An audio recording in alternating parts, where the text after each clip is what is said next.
Christopher Columbus, Meriwether Lewis, and William Clark are four historic explorers that have proven one small step for man is one giant leap for mankind. These classic examples show that the smallest motions made by an individual explorer can cause a much larger lasting effect. In The Boy in the Striped Pajamas, two young boys, Bruno and Schmoll, coexist in opposite spectrums of social acceptance. The journey of their friendship in a time of war shows how children are displayed as young explorers that retain innocence, gain maturity, grow in the presence of change, and fight for love. Bruno, the son of a German commandant, is a curious boy who loves to play explorer with his friends. His father, Ralph, receives a promotion, forcing the family to move away from everything that Bruno knows and understands. Schmoll, the son of a Jewish watchmaker, is a timid and kind boy. The Nazi persecution of the Jewish religion forces Schmoll and his family to move into a completely new and shocking world, a concentration camp.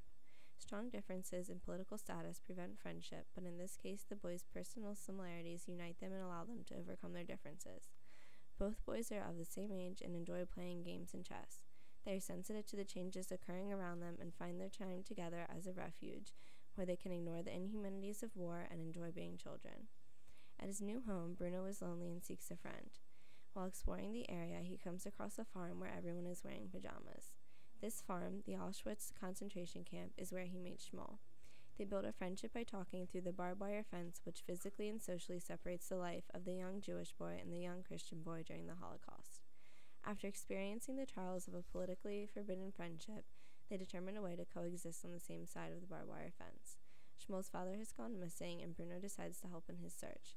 In this clip, the boys discuss altering Bruno's appearance and digging under the fence to allow for a conjoined search. During their conversation, the visual presence of barbed wire creates a physical barrier between the free life of Bruno and the restricted world of Schmoll. The film zooms in on the faces of both boys for a close-up shot, showing the excitement and intensity in their expressions as they decide to search for Schmoll's father together. Both of the boys sit cross-legged, a childlike mannerism that reminds the viewer of the age of Bruno and Schmoll. While talking, Bruno is wide-eyed and eager to carry out his new plan. Bruno's emotions illustrate how committed he feels towards helping Schmoll find his father. He bites his lip while attempting to dig under the fence, showing the hard work the task will require. Schmoll sits across from him with a puzzled look on his face. He is unsure if Bruno will definitely carry out his plan to help search for his father. Schmoll's skepticism indicates maturity, as most children tend to put full faith in anything they hear. In addition to the filming technique, the personal and environmental backgrounds of each child's side of the fence are drastically different. Inside the concentration camp, Schmoll has rotten teeth and is covered in dirt, wearing a pair of striped pajamas. He sits behind a pile of rock and rubble while talking to Bruno to hide his location from the Nazi soldiers. The camp is dark and dreary, with no vegetation or signs of prosperity. Bruno is clean, wearing a nice shirt and a tie. His side of the fence is green, with trees, grasses, and a stream running nearby. The contrast of scenery emphasizes the enormous differences between the lifestyles of the young children. Most notably, the differences in the backgrounds highlight the concept that on the side where Bruno lives, the world is free. At the beginning of the film, before the war plays a role in his life, Bruno is a highly impatient boy. Through the circumstances of war, he becomes more understanding. At first, Bruno attempts to play kickball with Schmoll. In this clip, he patiently waits for Schmoll to come to their corner of the camp. Bruno refrains from pestering the Schmoll into playing ball games through the fence, as he has learned that the games may attract attention from the Nazi guards. As they discuss plans for their search, the sincere facial expressions of both boys emphasize how ambitious they are to find Schmoll's father. Schmoll's love for his father is apparent through the fear and sadness conveyed through his body language. Schmoll approaches the scene with his head hung low, sunken eyes, and hunched shoulders, all key identifiers of sadness. Bruno expresses sincerity in wanting to assist in the search, with his eyes focused on Schmoll, intently thinking of a solution. Through their discussion, the stark contrast of the quality of the vegetation on each side emphasizes the social unfairness that surrounds the boys. The ability to ignore this difference represents the growth both boys have made throughout the film. Sounds throughout the clip enhance the sensory appeal of the scene alongside visual elements. Visual elements provide the audience a view of the scene, but sound adds an aspect of tone to the clip. Crickets chirp quietly so as not to disturb the boys during what turns out to be the most important decision of their lives.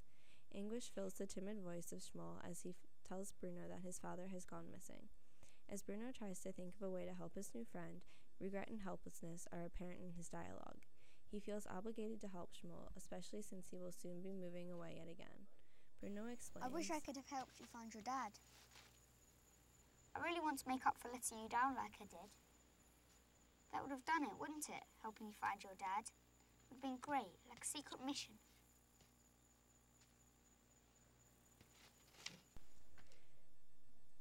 The boys' naivety of the danger involved in completing their secret mission to find Shmuel's father is continuously present in their planning. Their planning for the search shows the devotion they feel towards each other and the innocence they possess about the dangers of the idea. One indicator of maturity is responsibility. Throughout the film, Bruno becomes more responsible. In this clip, he is concerned about Shmuel's emotional well-being and checks to make sure he is feeling well. Bruno wants to make up for letting Shmuel down in the past and does so in deciding to help search for Shmuel's father. Shmuel shows his maturity as he comes up with a solution to make Bruno's idea a reality. He realizes that Bruno could easily change his appearance to fit in at the camp. This responsibility and maturity stems from their undying fight for love and the growth both boys are experiencing through the changes caused by war. Bruno goes from a boy upset about moving from his home to being optimistic that Shmuel will find his father. Bruno wants to be more responsible, and helping Shmuel search for his father will definitely help. Shmuel develops trust in Bruno and helps formulate a way for their plan to be successful. While talking, Shmuel moves closer to the gate, showing the close friendship between the boys. The naivety of the situation is further exaggerated when Bruno realizes that he could dig a hole under the dividing fence. This hole would defeat the barbed wire fence that separates the two children and allow Bruno to fully participate in the hunt for Shmuel's missing father. As Bruno has this epiphany, music begins playing.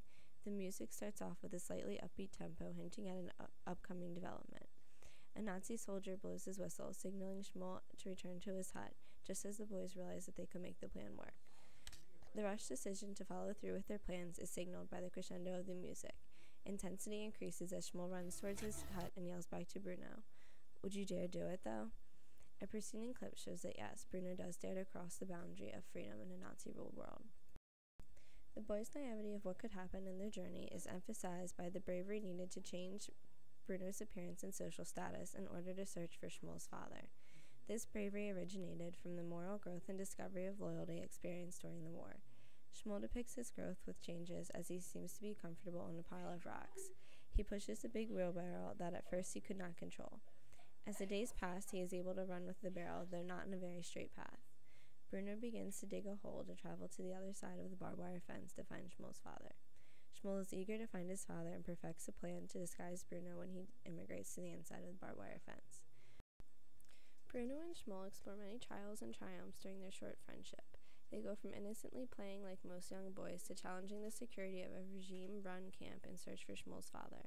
The small steps taken to have a successful friendship lead to the larger objective to find Shmuel's father. The ability of both boys to explore their surroundings and social circumstances provided their preservation of innocence, maturity, growth with changes, and fight for love.